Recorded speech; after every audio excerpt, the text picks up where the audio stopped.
In this video, you will actually learn how to reverse a video on TikTok. This method works in 2021 and it's really good because in December there are a lot of giveaways for codes and they sometimes require you to find a hidden message within a video. So here's how you do it. You select the video, click on the three dots right here, click on save video. As you can see down below, it's loading, it's being saved.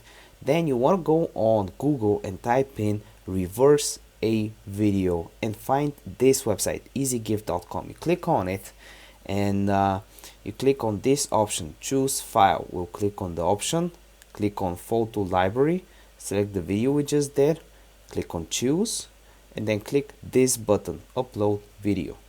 Then you can see the video happening here, but you gotta click on reverse video.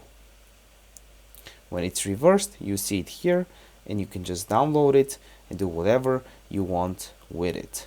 Hope this video helped you out. Make sure you give it a like because each like helps me out a lot. See you next one. Bye.